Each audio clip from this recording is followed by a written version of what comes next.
Hello there. I think I should say that I am not an official representative of Gurdjieff's or anybody else's tradition. It has been an infuriating and complicated week, as most weeks seem to be these days. I was considering these symbols. The odd numbers like 5 are positive, the even numbers like 6 are passive. The 6th is like a crystalline structure. It is the crowning. It creates a very stable and interlocked structure. The crucifix is a very interesting symbol because it contains with it both the ascending and descending currents. Therefore, there is great knowledge there. The other thing about that symbol is that there is a man on it. Therefore, they are getting close to the goal, which is to create a man, to complete the octave. The appearance of a man on the symbol itself means that we're starting to talk about men. And if you go into a church, what do you see on the walls? You see men. Now, I was just reading about the beautiful life of Saint Clare of Assisi, who lived in about 1200. And those people were of extremely high caliber. She was a noble woman, the youngest daughter of a devout mother.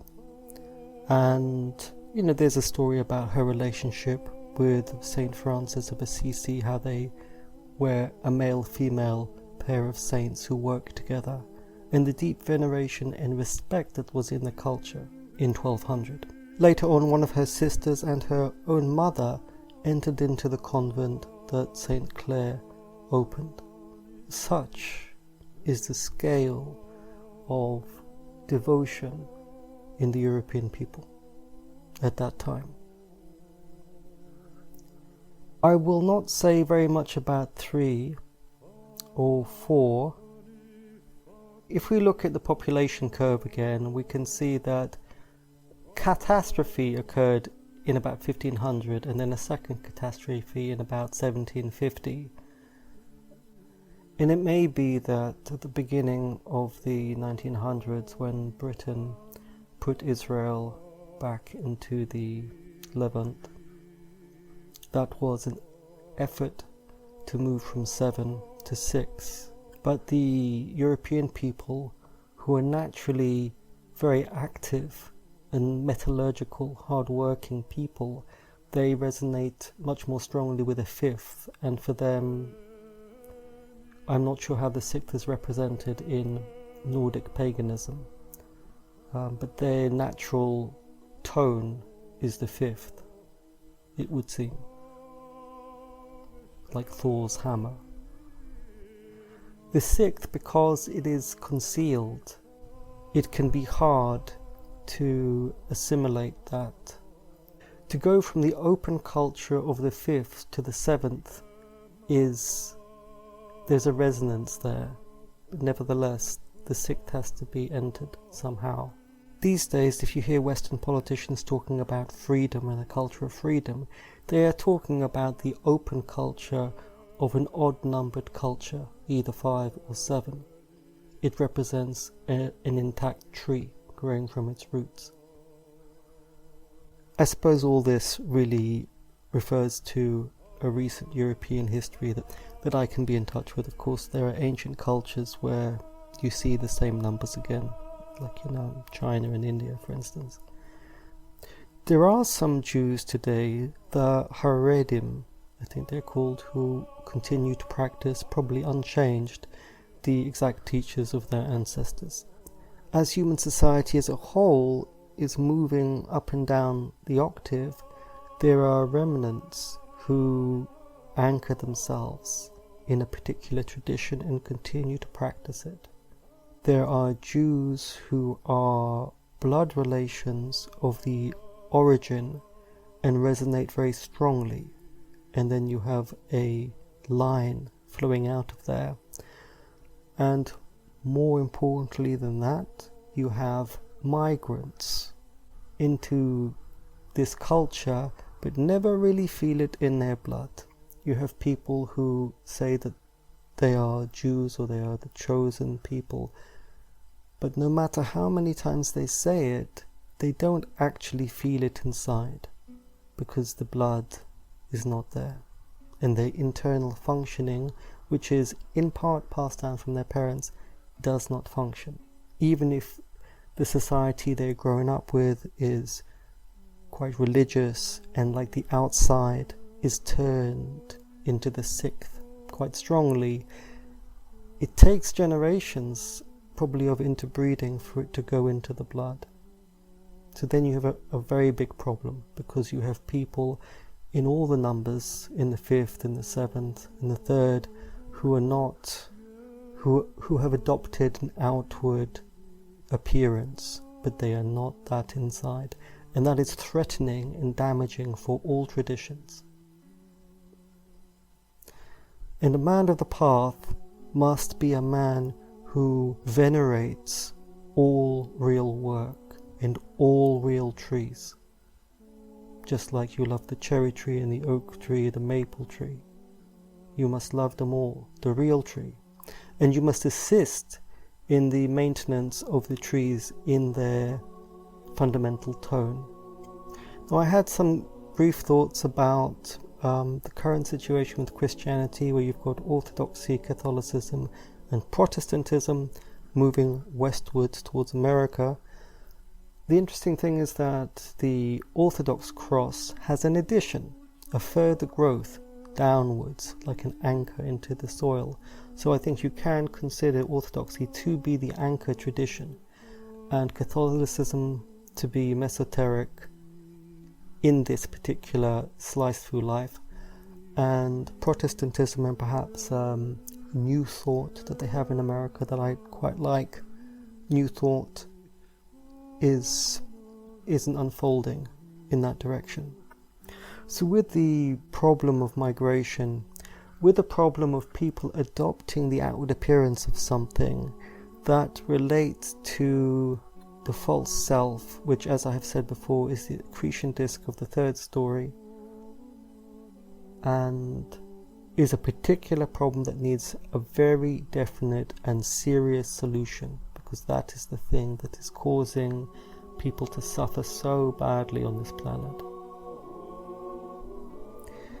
If we look around the world, we see people saying that the ego isn't real, that it's a false self, kill the mind, stop the mind thinking. The truth is that even in ancient times, people do not understand what is happening. That is quite a shocking conclusion. Humanity has not yet understood what all this shit is in their head. They do not understand it. Ancient or new, they do not understand it.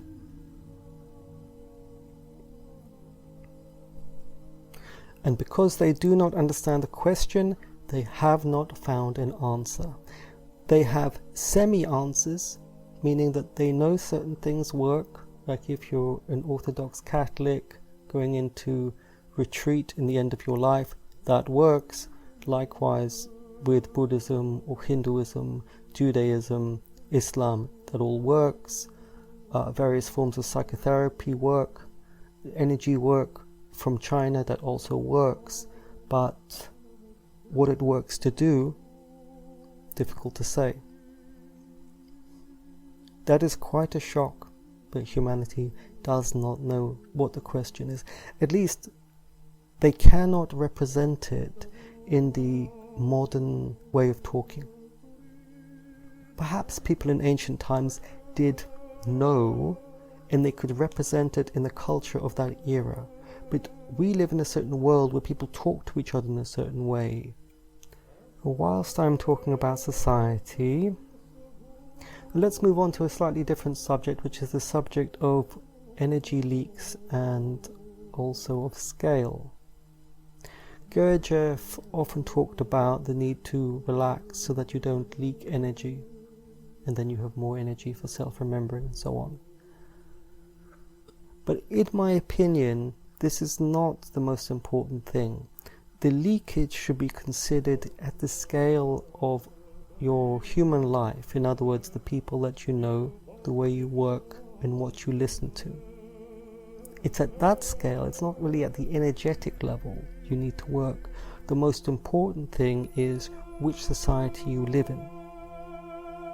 As we saw from the population curve, we live in an absolutely catastrophic time. And you don't have to tell me that there are many people who are very comfortable here. Believe me, if you started eating cadavers in the middle of the street in about 2 hours, people would find a way to reason it, enjoy themselves, and set up a business. That's just how human beings are. They kind of fill in the gaps. They can make anything work in their head.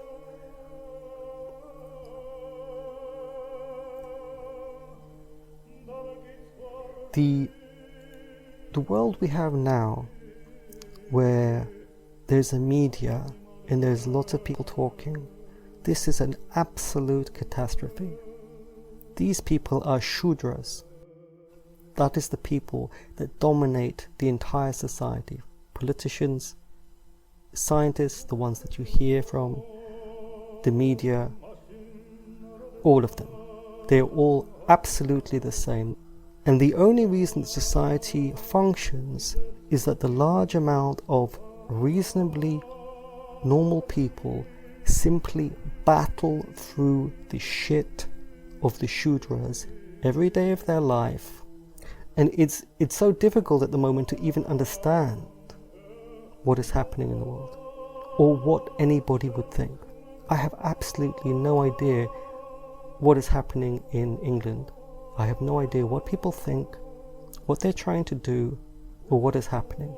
And whatever twisty, nasty, vicious, hateful, and bent thing they come up with, they always talk as if the whole world is on their side. And the more depraved their ideas, the more completely against reality in nature and tradition it is, the more they feel that the world is on their side.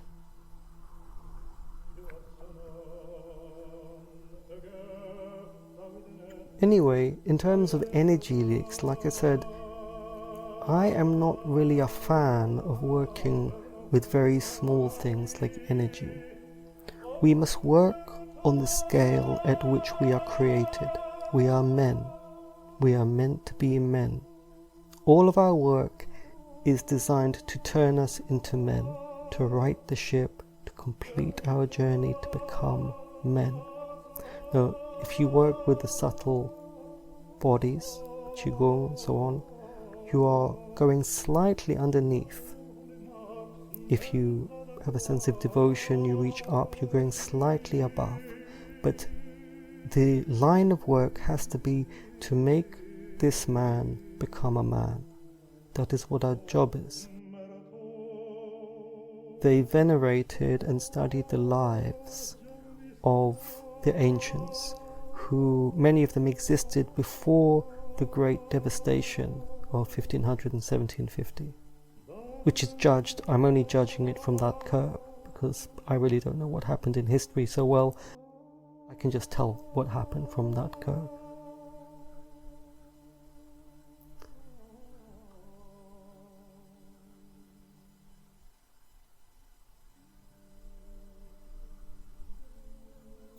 It's interesting that the Jews say that everybody hates them, everybody's after them.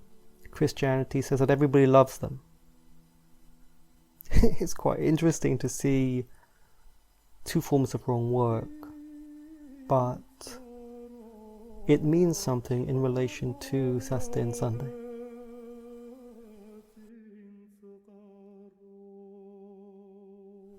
If I talk about Gurdjieff, I cannot represent him. I find some of his actions to be quite incomprehensible. But what shocked me yesterday was the realization that today, about 75 years after his death, the things that survive intact are those that are deeply concealed. For instance, the movements and his book Beelzebub's Tales and his music, which is impenetrable.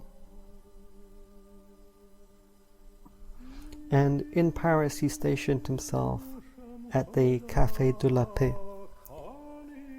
which was a place for a literary crowd. And today you have many people who treat Gurdjieff's teaching as a book club. For instance, many people out there wish to teach you, by which they mean they will simply repeat the material that is In Search of the Miraculous. They consider that to be teaching. It takes many years before you're able to sufficiently connect with the interior space, and that is the internal or yogic aspect of the Gurdjieff work. Gurdjieff also, in a much more digestible format, created an external tradition or an external teaching, because the fact is that most people cannot really go inside very well. The external tradition is more like modeling the patriarch and a man for all seasons, a Renaissance man, a man who is vigorous, who is a master of the seasons. It would be very nice to imagine that there were people out there who lived like that.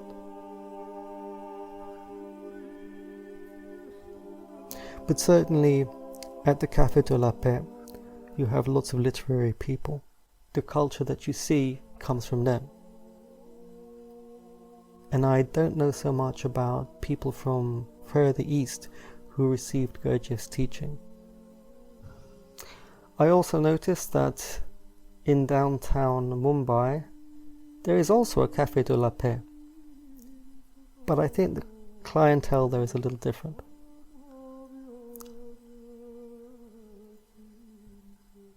But as there are things that we do not know, it is possible that a solution could be found. Okay, let's talk about porridge, practical work. I noticed this the other day when I was having breakfast, okay? Also, I haven't been trained by any Gurdjieff people, so take it as you will, okay? Now say I am eating this bowl of porridge. Now let's do some separation. If I am still and quiet, try to eat a bit more consciously, a bit more deliberately. Can I feel that there is something in my head that is active and choosing and directing, and my body is following? My hands, my arms, they are like a loom that is doing what my head wishes, that is affirming and denying. Do, re. Now I did hear one man talking about will. His understanding of will is do, re. His understanding is that you just keep hitting it again, do, re, do, re. Once you bend and break everything to your will, then you have succeeded in will and aim. But this is a wrong understanding. This is only do and re. Spirituality is when something flows into you from a different world, and it becomes light and easy and effortless. And that's the point. We want the world to be beautiful after all, don't we? If I continue with the separation here, and try to sense a little bit more clearly, removing any errors or any things that are not quite clear, can I sense that there is a kind of activity in the head that's directing my hands, that's directing the loom of my body? My body is sort of following it, right? Now where are the feelings? Between my head and my hands there is a space in the chest. What am I feeling? What am I feeling today? Let's have a listen. Let's feel this space. What are my feelings? It's like a sort of warm, flowing cloud. What are you feeling? Could be many things, right? The thing is that the feelings are not connected to Do and Re. The feelings are doing what they want. That is how human beings generally are. They are Do Re creatures. But we want to Do Re Mi. So let's try to help our feelings become part of this eating. Okay? So if we feel the body more as we're eating, and then shift to the feelings, move from the feelings to the body, try to feel them together, then it's like the head is directing the feelings and the body to be together, the two different worlds, the feeling world and the physical world. See? Well, let's try that for a moment. We want the feelings to not just be touching the body, but acting together. We want them to work together gently and get to know each other. In fact, it's a bit like there are two bodies. There is the feelings body and the physical body, and the head is just gently bringing them together. Then let's try in the other direction. The other direction is more difficult, but let's try the feelings and then the sense of activity in the head. The feelings, continue eating. The feelings are moving with the hands. The head is directing them. The feelings and the head activity together. Okay? So now we're working at the top. And now let's try to bring them all together. The body is eating, the feelings, and the head activity together. All together. All together. And together there is a feeling of being whole, as if they have come together and created a sort of unified field, a unified being. It is together. It is together. And then you can try to go into that field as one.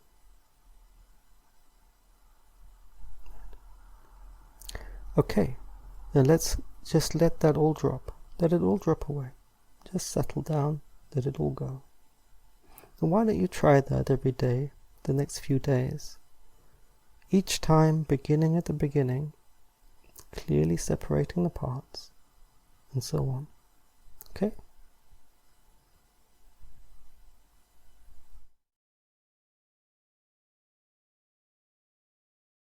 In the name of the Father, the Son, and the Holy Ghost. Amen.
These misgoing mountains, home now for me. Mama, home is the lowlands, and always will be. Someday you'll return to your valleys and your farm. and you no longer burn to be brothers in arms.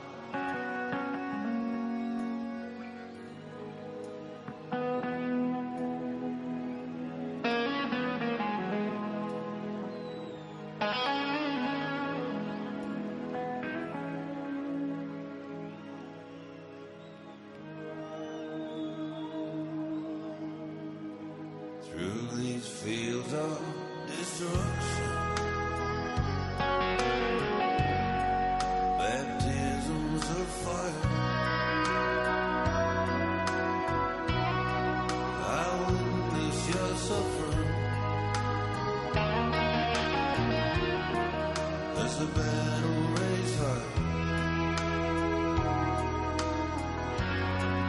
and though they did hurt me so bad, fear and alarm, you did not desert me, my brothers in arms.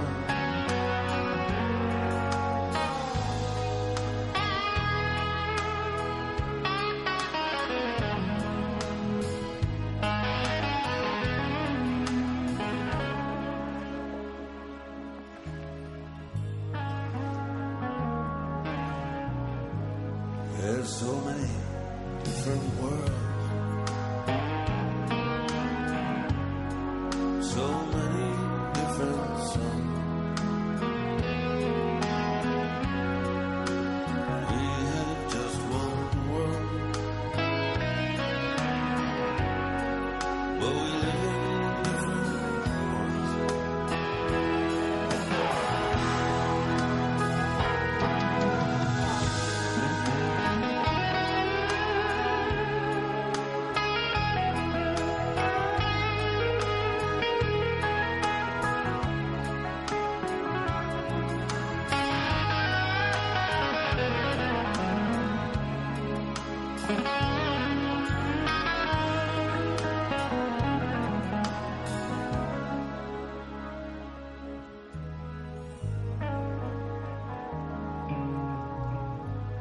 Now the sun's gone to hell,